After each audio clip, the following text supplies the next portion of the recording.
What's up, people? I'm Shaggy, the opinionated hippie, and this is part 40 something, 49. Is that true? 48 of my ranking Frank Zappa guitar solos from a specific album in the order of that album. So, like, I'm only looking at the guitar solos from, in this instance, Hammersmith Odeon, a live winter 78 release that compiled songs strictly from Hammersmith Odeon, sort of made a 3 CD track listing that sort of looked like what a show from winter 78 would have been like, even though it wasn't a complete show. And they actually picked a little house I used to live in from the wrong part of that tour, before they were having massive Shake Your Booty Tango guitar solos on it, so we don't get that on this release. But it was a 3 CD set. I'm going to rank the 7 guitar solos. I always think I'm skipping one, but I'm pretty sure there's only 7. The 7 guitar solos that Frank played on this album on a 3 CD release. It's amazing there's only 7 solos. Like, I absolutely love this release. Like, love this release. I listen to it a lot. It wasn't until, like, right now, when I sat down recently to, like, only listen to the guitar solos, that I realized that, like, it's not the guitar solos that are carrying this release.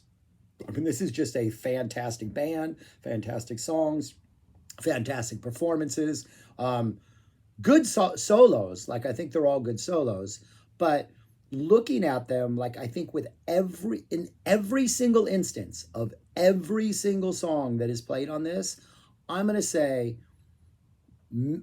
probably on this tour alone, only counting the Winter 78 tour, there are better versions of easily 6 of the 7 songs. One of them, maybe not. This might be the best version of a guitar solo in that song. But the other 6, for sure.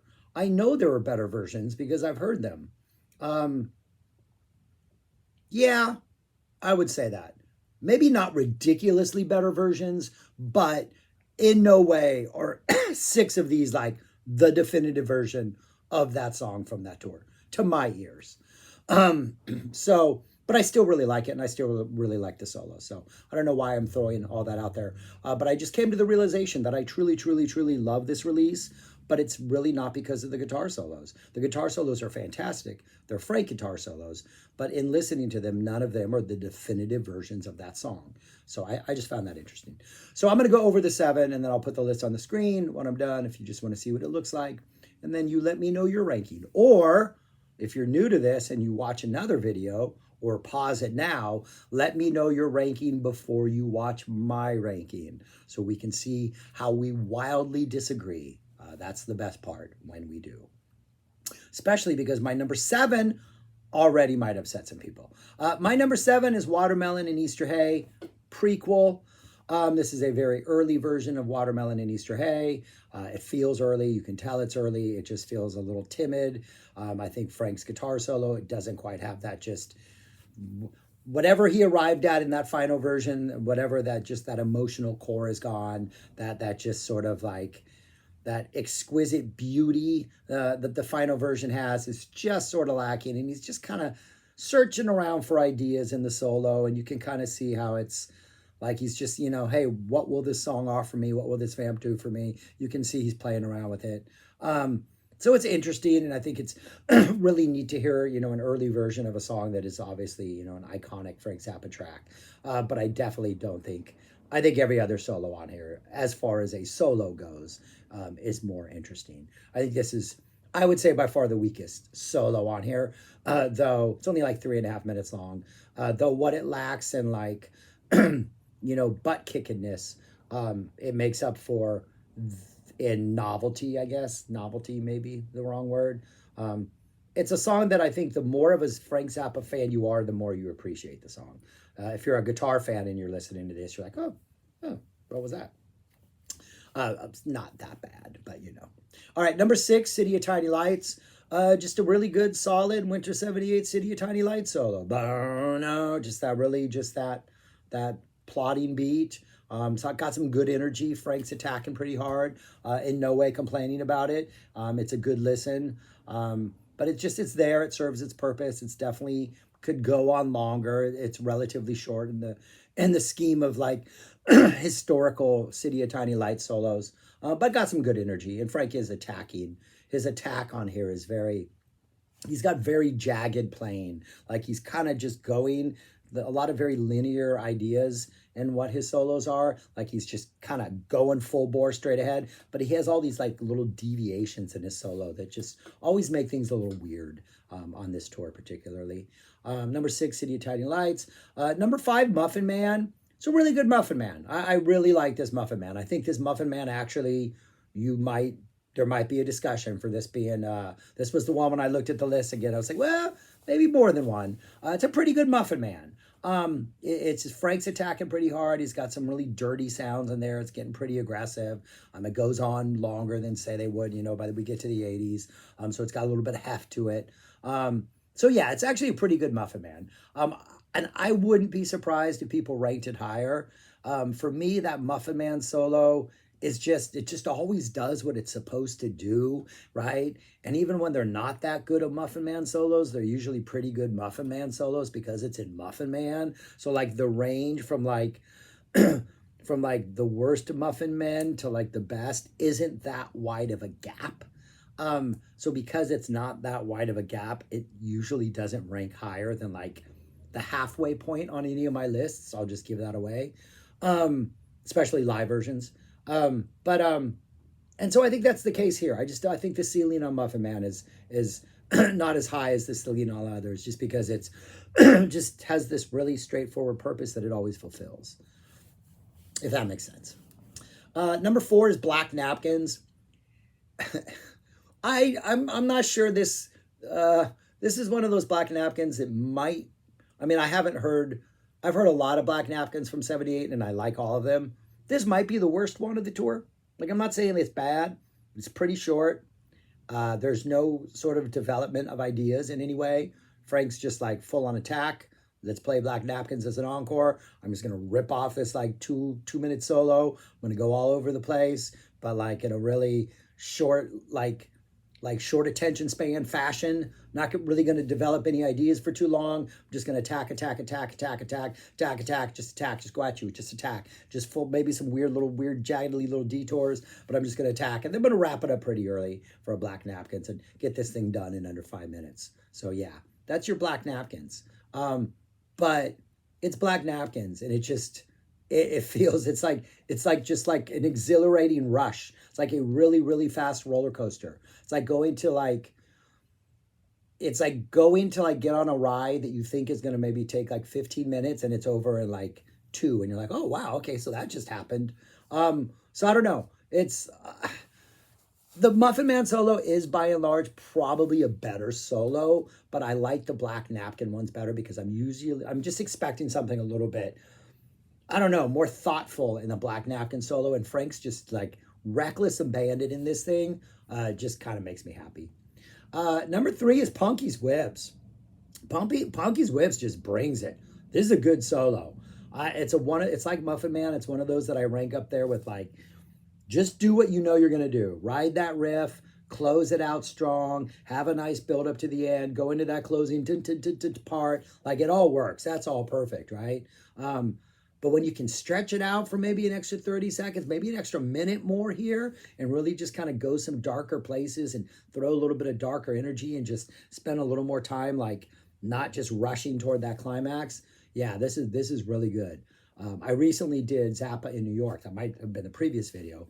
And that Punky's Whips is starting to go there in that solo, but then the horns come in and you get like sort of these just like, the rest of the band comes in and it just feels like, okay, the solo's kind of essentially over because now you're just riding this predictable wave. And because that doesn't happen here, there are no horns to come in, the keyboards aren't coming in with this, bah! This sort of like wash of sound. It just kind of, Frank seems like he has a lot more room to explore. And this Punky Whips goes out there and it's pretty nice. A nice surprise. Very nice surprise. Number 3. Number 2 is the one that possibly might be the best from this tour, only because it wasn't a song that was played a lot on this tour. But it's King Kong. we get a really fast run through of the just like the main theme, and then we drop right into a King Kong solo. It's like about 4.5 minutes, maybe like a 5 minute guitar solo. This sort of 2 chord vamp that just going back from chord to chord for a while. It's really, really straightforward, really simple. Reminiscent of maybe something like "Oh No" on "Make a Jazz Noise" here. Definitely not as up like hectic as that, but really just this like highway, just speeding down this highway, no crazy detours, just soloing, kind of easy going, kind of, not going out there, not getting too crazy or distorted. Just has a really nice fluidity about it. That doesn't really match the title of King Kong. Like every time I think of this, I'm like, what part of King Kong is this solo?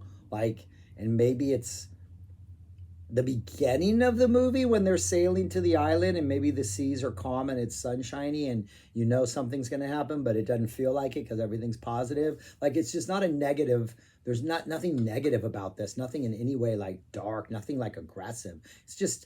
It's like, it's aggressive in its playing, but it's not aggressive in its attitude or its intent. It's just a really, really good King Kong. And it's just a really nice surprise. It's just a really nice vibe. It's kind of something I wish Frank had done more often. Just like have these short little instrumental themes and just drop into this just this groove, this happy, positive, just play your guitar groove for like 4 or 5 minutes. This is a really, really good solo. And I think it works better in the context of the show because of what it compares and contrasts to, but it's still a really good solo. And then my number one, might be my number one all-time guitar solo vehicle is this tour and this song. The Torture Never Stops. Torture Never Stops from Winter 78, Incas from 79. What else? Maybe Dupree's Paradises from 74. You have just these songs on certain tours that just every time Frank plays a guitar solo, it's just like, it's epic.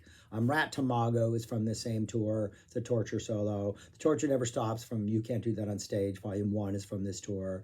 This one does not compare to those.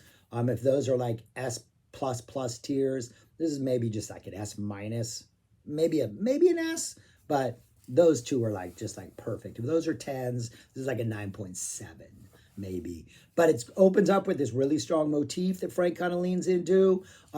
And then he's just off soloing over that Torture Never Stops vamp with Bozio and O'Hearn, just providing probably some of their best rhythmic support on any song that they ever did. It's just just the way they ride that groove.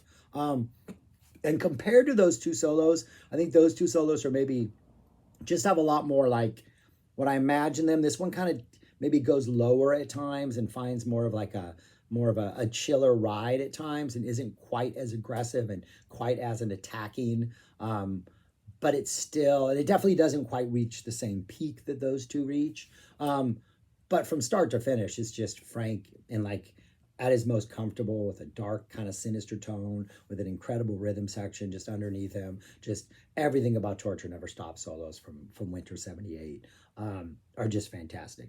And that might be one of the reasons why I listen to this release so often, because the opening 3 songs is you get the intro, then you get Dancing Fool, then you get Peaches, and then you get this Torture. And by that time, I'm completely hooked. That's one of the best 3. I love that. Dancing Fool, a song people barely know. Maybe Shake Your Booty, I'm not even sure what's out at this point, right? So it wasn't released, but it's a short little silly pop disco song. Then you get Peaches, you get a Hot Rats instrumental classic, and then he drops a 14-minute slow burn-in song like Torture with a 6.5-minute guitar solo. Just madness. What a great tour. What a great solo. That's what they look like in written form right there. I think Torture is a cut above the rest. I think King Kong is maybe the next A+ tier. Punkies, Black, Muffin do pretty fantastic for what they are. Though Black Black Napkins is weird. City of Tiny Lights is just solid. And Watermelon and Easter Hay, I think it's more of a curio than it is anything else. But that's my opinion, my thought. If I were to rank this among the other 47 I've already done, I would drop it right in the middle, pretty much the last one on the first half, number 24, Hammersmith Odeon. Black are recent release, Red are pre-passing away releases. I really, the Torture is the only kind of truly epic solo I think on this release, but the other stuff is just so consistently good and just so Frank Zappa good, that yeah. And there's not, Watermelon's the only one that kind of would bring a score down. So yeah, I have it right there, 24. That middle chunk right there, a lot of really, really good albums that I think I'm realizing the guitar solos are not the draw for the most part. But anyways, yeah, I would put it at 24. Yeah. Let me know yours, what you think. And yeah, subscribe, like, share, make a comment, give me your order, and go listen to The Torture Never Stops, man. That solo, it's just spend 6.5 minutes and just like torture guitar play in heaven. So fantastic. Well, that's all I got. Thanks for watching. Talk to you later. Peace.